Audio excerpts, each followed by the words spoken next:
우리 나라뿐만 아니라 우리 동양의 기독교가 전파될 때 제일 어려운 문제가 제사 문제입니다. 그래서 우리나라도 순교한 사람들이 많은데요. 그 순교의 원인이 종교를 배타하고 기독교를 일부러 핍박하려는 것보다는 제사 문제가 거기에 꼈어요. 그러니까 그 선교사들이 선교를 할 때 이해 안 가는 게 그 제사를 지내는 것을 왜 막지 못할까? 그 제사를 지내는 걸 왜 금하지 못할까? 그런 문제를 자꾸 생각했거든요. 근데 또 우리 그 전통은 제사가 있어야 된다는 거죠. 그러니까 이게 여기서 상충이 된 거예요. 뭐냐면 전통적인 선교사들의 그 눈으로 볼 때는 제사가 우상 숭배로 보는 거예요. 그리고 우리가 생각할 때 제사는 소통이죠. 우리 조상들하고 소통인 거예요. 여러분, 제사상의 음식을 차려놓는다고 귀신이 와서 먹습니까? 그 죽은 조상이 와서 그걸 먹습니까? 근데 그 제사를 통해서 우리 조상이 어떤 사람이었고 그 조상의 뜻이 무엇이었고 우리 조상의 삶이 어떤 것이었느냐 그것을 돌아보는 거지. 아니 내가 음식 차려놓는다고 해서 귀신이 와가지고 우리 조상이 와가지고 그걸 맛있게 먹고 갑니까? 근데 선교사들의 눈으로 볼 때는 그게 우상숭배죠. 그래서 하나님만 섬기라고 하는 그런 성경적인 것을 전할 때 사람들이 순교도 각오하고 예수를 믿는 거예요. 그래서 제사 문제 때문에 순교자가 많이 일어난 거예요. 제사는 여러분 소통이죠. 오늘 성경에 보니까 이렇게 말합니다. 자, 내 백성들을 오게 하라. 5절에 보세요. 나의 성도들을 내 앞에 모으라. 그들은 제사로 나와 언약한 이들이다. 하나님의 백성이 뭐냐? 하나님의 백성이 뭐냐? 제사로 언약한 백성이라는 거죠. 제사로. 그러니까 제사를 드리는 것이 하나님의 백성들의 참 모습이라는 거예요. 그러면 우리가 대체 제사와 예배는 뭐가 다르냐? 그 구약에서는 제사라고 그러죠. 구약에 우리가 잘 아는 대로 5대 제사. 그 구약에 보면 이제 창세기, 출애굽기, 레위기, 민수기, 신명기 이렇게 쭉 나가는데요. 그 창세기부터 쭉 읽다가 보면 레위기에 이르러서 아주 복잡해 보이는 제사 방법이 나옵니다. 그럼 왜 하나님께서 처음에 제사에 대한 것을 단순하게 주지 이렇게 어렵게 줬느냐? 이것은 구원받은 백성들이 하나님과의 교통을 위해서 하나님이 만들어 놓은 법칙을 가르쳐 준 겁니다. 그래서 우리가 구약의 제사 보면 예를 들어서 번제는 뭐냐? 짐승을 잡아서 그 짐승의 각을 뜨고 피를 뿌리고 그걸 다 내장을 태워서 하나님 앞에 드린다. 우리가 그것을 번제라고 합니다. 그건 뭐 희생제라고 하는데, 근데 우리가 성경에 보니까 이 제사는 성경적인 제사는 두 가지가 나타나는데요. 그 첫째는 뭐냐? 하나님의 거룩성을 나타내는 것입니다. 우리가 제사 드리잖아요. 우리 하나님 앞에 제사 드릴 때 제일 중요한 게 뭐냐면 하나님의 거룩함이 그 제사를 통해서 나타나는 거예요. 응? 그 우리가 뭐 옛날에 지금이야 그렇지 않지만 옛날에 보면 겨울에 그 밥을 해서 어머니가 그 아버지 밥은 따로 딱 해가지고 아랫목에다가 딱 이렇게 놓은 그 애들이 막 뛰고 돌아다녀도 그쪽에는 못 가게 하는 거예요. 아버지의 밥이 있다는 거예요. 그러니까 아버지의 거룩성을 아버지는 존귀한 사람이라는 것을 옛날은 가르쳤어요. 마찬가지로 여러분 보세요. 하나님께 예배 드리려면 구약의 제사 드리려면 첫째 성전이 있어야죠. 두 번째 제사장이 있어야죠. 세 번째 제물이 있어야죠. 그런 거를 통해서 하나님은 거룩하신 분이다. 그것을 제사를 통해서 가르쳐 준 것이고요. 그 다음에 두 번째로 제사는 예수님에 대한 모형입니다. 우리가 제사를 드릴 때 양을 잡죠. 짐승을 잡죠. 그게 누굽니까? 그 신약의 예수님을 말하는 거거든요.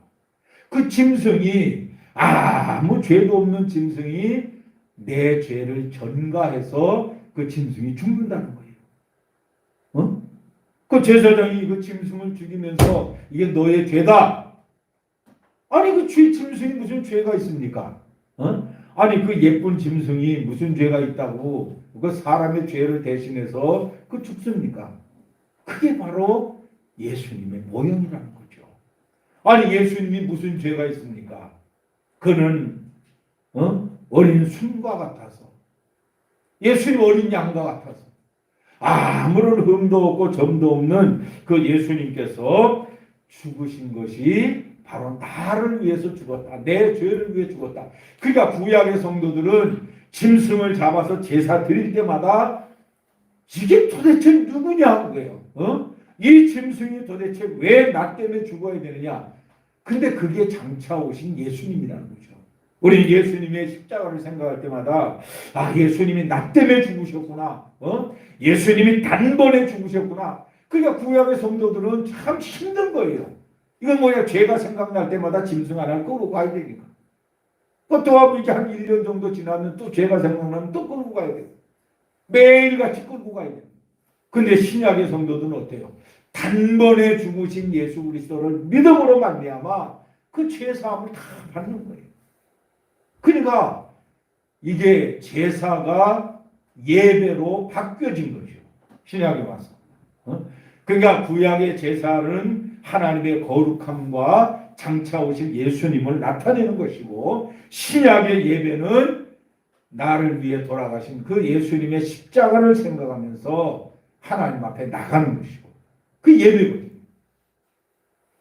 그걸로 하나님의 백성과 제사와 이 언약을 맺었다. 나의 성도들을 내 앞에 모으라. 그들은 제사로 나와 언약한 이들이다.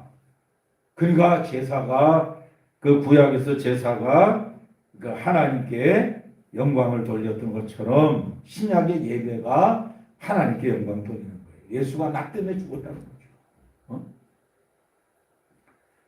그럼 우리가 예배를 드릴 때 신약에서는 짐승을 잡지 않습니다. 그죠?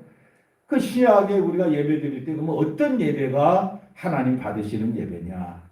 하나님께 영광을 돌리는 감사의 예배입니다. 우리의 성경에 나오는 위대한 인물들을 다 보면은 그들이 다 그 환경이 좋았던 건 아니에요. 환경이 좋아서 그 사람들이 훌륭한 사람들이 되었던 것은 아닙니다. 우리가 특별히 그 다니엘 같은 사람 보세요. 이 다니엘이 너무나 훌륭하고 정말 흠잡을 데가 없으니까 사람들이 종교 문제를 가지고 다니엘을 어떻게 해서든지 이 다니엘을 물리치려고 합니다. 근데 우리가 성경에 보니까 다니엘이 하루에 3번씩 하나님의 성전에 있는 예루살렘을 향해 기도한다는 사실을 알고 그 다리오 왕에게 조서를 내리게 됩니다. 누구든지 왕 이외 다른 신에게 기도하면 사자굴에 집어넣기로 하자. 그 조서를 만드는 거죠. 근데 다니엘이 계속 기도하면 사자굴에 던져서 죽임을 당하게 되는 것입니다. 얼마나 억울합니까? 아니 기도한다고 무슨 사자굴에 들어갑니까? 그가 부정부패를 한 것도 아니고 기도하는 것이 왜 죽어야 될 죄가 됩니까? 근데 왕이 그것을 결정을 하니까 다니엘이 성경에 보니까 이 조서에 왕의 도장이 찍힌 것을 알고도 자기 집에 들어가서 윗방으로 올라가 예루살렘으로 향한 창문을 열고 전에 하던 대로 하루에 3번씩 무릎을 꿇고 기도하며 그의 하나님께 감사하였더라. 그러니까 사람들이 다니엘이 분명히 하루에 3번씩 문을 열고 예루살렘 향해서 기도한다. 그거 알고 법을 만든 거거든요. 그대로 하는 거예요. 만약에 그렇게 하면 사자굴에 집어넣겠다. 왕이 도장을 찍었는데 그대로 하는 거예요. 이전과 같이. 방문 다 열어놓고 예루살렘을 향해서 무릎을 꿇고 기도하면서 하나님께 감사하였더라. 여러분, 아니 죽이겠다는데 무슨 감사입니까? 내가 이렇게 했다가는 죽게 되는데 그게 무슨 감사입니까? 그런데 성경에 보니까 감사했더니 기적이 일어났더라. 사자굴 속에 들어가도 살았네. 7배나 뜨겁게 한 불 속에 들어가서도 살아나는 것입니다. 그게 감사합니다, 여러분. 우리가 하나님 앞에 감사하고 하던 대로 우리의 삶 속에서 감사를 늘 하게 되면 하나님의 기적의 역사는 거기서 나타납니다.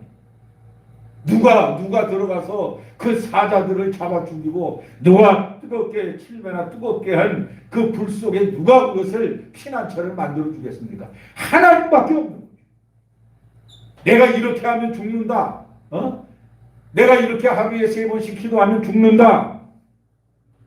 여러분 근데 감사할 사람이 누가 있습니까? 그래도 감사했더니 거기 기적의 역사가 일어났다.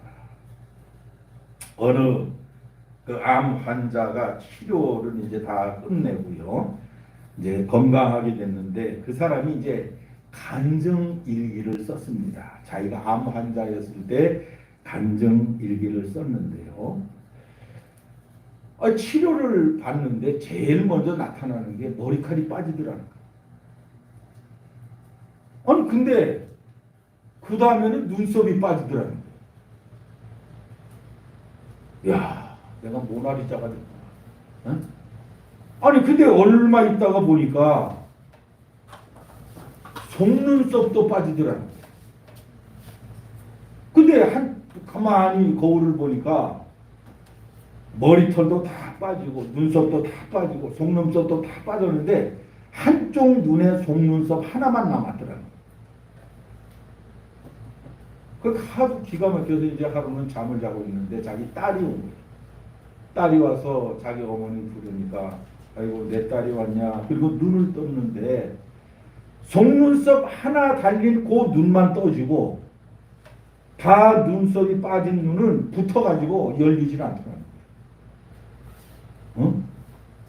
그러니까 우리가 이 속눈썹이 왜 필요하냐. 이게 눈을 뜨라고 필요한 거예요. 이 속눈썹이 없으면 살과 살이 붙어가지고 이게 떠지질 않는다. 그래가지고 이 양반이 나중에 치료받고 나중에 그 간증이 있습니다. 세상에 속눈썹을 주신 하나님 감사합니다. 아니 우리 속눈썹 이거 어떤 때는 뭐 찔려가지고 이 속눈썹 귀찮기도 하고 근데 속눈썹이 없으면 눈이 달라붙는다는 거예요. 맨살이라. 그래서 자기는 나중에 기도할 때 하나님 속눈썹을 주셔서 너무 감사합니다. 그렇게 했던 거예요. 하나님 코를 주셔서 감사합니다. 왜? 안경을 걸 수 있으니까. 아니 코가 없으면 안경을 어디다 걸어? 끈으로 묶고 다닙니까? 그러니까 우리 삶 속에서 정말 감사하는 일들이 얼마나 많습니다. 내 백성아 들을지어다 내가 말하리라. 이스라엘아 내가 내게 증언하리라. 나는 내 하나님이라 그래. 내 하나님. 그러니까 우리가 하나님 앞에 감사하고 또 감사하고 그 감사하는 제사를 통해서 우리 하나님께 영광을 돌릴 수 있게 하는 것이 우리들의 삶이라는 거죠. 사울왕에게 맨날 쫓겨가지고 먹을 것이 없어가지고 제사장들만 먹는 진설병을 얻어먹는 주제에 아니 다윗이 뭐라고 그랬습니까? 나의 힘이 되신 하나님께 내가 감사합니다. 아니 먹을 게 없어가지고 남의 음식이나 주워 먹는 인간이 그래도 감사하고 감사의 제사가 나오는 거죠. 어? 하나님이 주신 은혜와 사랑에 대해서 우리가 조금만 눈을 들어보면 전부가 다 감사할 수 있는 것이라는 거죠. 어? 그 미국에서 오랫동안 목회하던 분이 그 한국에 왔는데 그 하필이면 그 와가지고 TV를 보는데 그 MBC를 봤대요. 그 오래전 얘기죠. 그 한국에 와서 한국 그 텔레비를 보니까 너무 좋아가지고 보니까 MBC를 봤는데 마침 그 MBC에서 뭘 했냐 하면 밥을 두 그릇 떠놓고 한 밥은 아이고 맛도 없이 생긴 거. 어? 뭐 생긴 게 저렇게 생겼어. 그리고 밥 한 그릇을 보고는 넌 맛있게 생겼다. 어? 계속해서 그 얘기를 하니까 맛없게 생겼다, 보기 흉하게 생겼다 하는 밥은 점점 누렇게 썩어져 가고 맛있게 생겼다. 아유 어떻게 이렇게 맛있게 생겼을까 하는 밥은 윤기가 자르르 흐르다. 우리 삶이 똑같은 거예요. 여러분 우리가 감사하는 것이 예배예요. 감사하는 것이 제사예요. 우리는 그 하나님에 대한 모든 것에 대한 감사, 날마다 감사하고 그것을 바라보고 사는 것이 감사로 하나님께 제사를 드리며 지존하신 이에게 내 소원을 갚는 것이고 아삽의 시처럼 감사의 제자를 서원하고 약속하는 것이 하나님의 축복이라는 것을 우리는 분명히 알 수가 있는 것입니다. 오늘 성경에 보니까 이렇게 말씀합니다. 하나님께 감사하는 자는 반드시 하나님께서 그 삶에 보답하는 역사를 허락해 준다는 것입니다. 나는 내 재물 때문에 너를 책망하지는 아니하리니 내 번제가 항상 내 앞에 있음이로다. 내가 내 집에서 숫소나 내 우리에서 순염소를 가져가지 아니하리니 이는 산림의 짐승들과 무산의 가축이 다 내 것이며 산의 모든 새들도 내가 아는 것이며 들의 짐승도 다 내 것이라. 다 하나님의 것인데 하나님이 뭘 원하겠어요? 우리가 하나님께 뭘 드린다고 해서 하나님이 야 너 정말 훌륭하다 뭐 축복을 해주고 그럽니까? 그게 아니라는 거죠. 우리 마음속에 감사하는 마음으로 제사를 드리고 모든 것이 하나님의 은혜로 됐다. 하나님의 믿음으로 살아야 되겠다. 우리가 감사하는 믿음을 가지고 살아간다. 그게 하나님이 갚아주는 그릇이라는 거예요. 여러분 베세다 광야에서 예수님께서 그 수많은 사람들이 헤매고 예수님을 따라오는 것을 불쌍히 여기셔서 그 베세다 광야의 그 수많은 사람들을 다 100명씩 50명씩 앉히고 예수님이 뭐 했습니까? 오면 이어가지고 축사했다. 그 축사가 뭡니까? 감사기도거든요. 그 오면 이어가지고 감사기도 할 때 나눠주라. 수없이 나눠주는 게 다 남자만 5,000명이 먹고 남았더라. 그러면 여자하고 어린아이 끼면 5,000명, 15,000명이 먹었다는 얘기야. 오병 이어에 적은 것이지만은 우리가 거기에 대해서 감사할 때 하나님의 역사가 기적의 역사가 거기서 일어나는 거예요. 5,000명이 먹고도 남는 거예요. 여러분 우리 삶 속에서 우리가 이게 부족했다. 우리가 불평하고 살았을 때 우리가 만족했습니까? 내가 요것만 조금 더 있으면 하나님 내가 정말 감사하겠습니다. 요것만 요렇게 해주시면 내가 감사하겠습니다. 그런데 우리가 정말 우리 삶 속에서 아니 하나님 이거 왜 이렇게 했습니까? 내가 왜 이렇게 됐습니까? 그렇게 해서 우리가 만족했습니까? 우리가 만족한 거 하나도 없어요. 그러나 우리가 정말 하나님 앞에 하나님이 주신 것에 대해서 감사하고 하나님이 이렇게 하셨습니다 하고 고백하면 그 하나님이 거기 역사하는 거예요. 하나님의 기적의 역사가 거기에 나타나는 것입니다. 여러분 하나님은 어느 순간에 전 세계 사람들의 눈을 열어가지고 다 예수 믿어라. 그럼 다 예수 믿는 거예요. 또 하나님께서는 어떤 것을 말씀하시면서 다 그렇게 되라고 하면 그렇게 되는 겁니다. 그러나 하나님은 우리에게 진정한 것을 원합니다. 하나님께서는 여러분 우리가 구약 성경에도 보니까 남유다와 북이스라엘로 갈라져서 후기로 갈수록 많은 선지자들이 나오는데요. 거기에 보니까 어떻게 됩니까? 열심히 제사는 드리는데 마음이 다 멀어지게 되는 거예요. 이게 형식적으로 예배 드리지 제사 드리는 건데 마음이 다 사라지고 정말 하나님의 백성으로서의 삶을 못 살아갈 때 우리가 성경에 보니까 어떻게 됐습니까? 그 삶 속에 여러 가지 어려운 문제들이 계속해서 덮치고 또 생겨나. 그래서 하나님께서는 감사로 하나님께 제사를 드리며 지존하신 이에게 내 소원을 갚아라. 내가 하나님 앞에 감사하게 살겠습니다. 그게 바로 하나님 앞에 감사의 제사를 드리고 그 소원을 갚게 되는 것입니다. 여러분, 하나님께서는 온 우주 만물을 만드신 창조주 하나님이십니다. 여러분 생각해 보세요. 은하계의 지경이 36억 광년이라고 합니다. 1초의 지구를 7바퀴씩 도는 거예요. 그 빛이 36억 년을 가는데 36억 광년입니다. 우리가 이게 상상이나 됩니까? 이 지구가 돌아가는 거 우리가 계산이나 합니까? 해를 주고 달을 주고 별을 주고 우리가 필요할 때 이른 비를 주고 늦은 비를 주고 그게 우리가 인간의 힘으로 할 수 있습니까? 할 수 없다는 거죠. 다 그게 하나님의 역사 속에 이루어지는 것입니다. 여러분, 감사하는 것이 형통한 것이고 감사하는 것이 고난을 이기는 것이고 감사하는 것이 안전한 길을 걸어가는 것이고 감사하는 것이 하나님을 신뢰하는 것이고 감사하는 것이 모든 것을 이겨나가는 삶입니다. 1958년에 노벨 의학상을 받은 사람이 한스 셀리라고 하는 내분비 학자인데요. 이 사람 캐나다의 아주 유명한 의사입니다. 그분이 노벨 의학상을 받게 된 것은 아주 탁월한 것을 하나 발견했다는 거예요. 그 탁월한 게 뭐냐? 하버드 대학교에서 강연을 하는데 수많은 사람이 몰려들었어요. 아주 감동적으로 강연을 마치고 내려가는데 그 학생 하나가 그 길을 막고 물어봤습니다. 아니 도대체 뭘 연구했습니까? 무엇 때문에 그렇게 성공을 했습니까? 어떻게 그렇게 훌륭한 의학자가 되셨습니까? 선생님 딱 한 가지만 가르쳐 주십시오. 우리가 이 공부하는데 스트레스가 너무 쌓이고 세상을 살아가는데 스트레스가 너무 쌓이는데 도대체 이거를 이길 수 있는 방법을 좀 가르쳐 주십시오. 당신은 훌륭한 의학자니까 그거 가르쳐 줄 수 있습니다.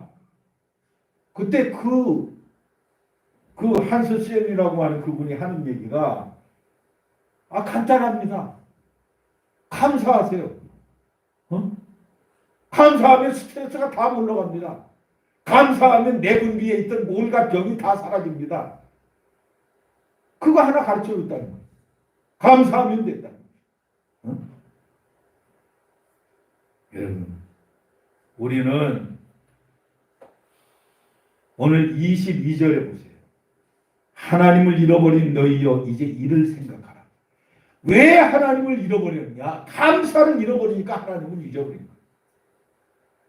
감사로 제사를 드리는 자가 나를 영화롭게 하나니 그의 행위를 옳게 하는 자에게 내가 하나님의 구원을 보이리라. 감사로 제사하는 자에게 하나님께서 하나님의 구원을 보여주리라. 여러분, 우리는 오늘 우리의 심령을 다해서 하나님께 감사의 제사를 드려서 우리 하나님의 기적을 체험하고 하나님을 영화롭게 하고 하나님의 구원을 체험하는 우리 이런 성도가 되어야 될 줄로 믿습니다. 아버지 하나님 감사합니다. 내 백성은 제사로 나와 언약한 백성들인데 그 제사를 감사로 드리라고 했습니다. 감사로 제사를 드리는 자가 나를 영화롭게 하며 그의 행위를 옳게 하는 자에게 내가 하나님의 구원을 내가 반드시 보이고 환난 날에 나를 부르라. 내가 너를 영화롭게 하리라. 내가 너를 건지리라. 주여, 우리가 날마다 감사로 제사하며 살아갈 수 있도록 복을 내려 주시옵소서. 예수님 이름으로 기도하옵나이다. 아멘. 네, 오늘 우리 봉헌 특송은 우리 은혜가 하기로 했는데 시험 때문에 못 나와서 상철 선생님이 하겠습니다.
거룩히 살아가 힘과 두려움없는 믿음 주신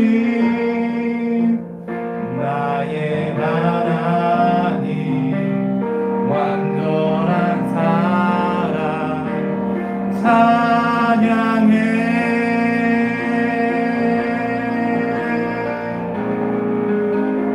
찬양하리 만군의 주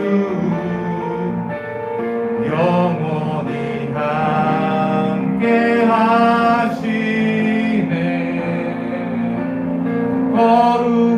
거룩하신 사랑의 왕 영원히 통치하시네 주님의 나라와 뜻이 나의 삶 속에 임하시며 주를 알기를 주만 보기를 소망해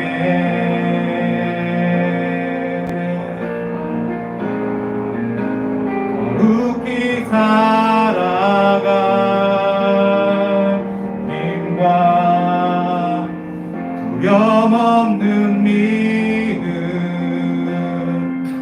주신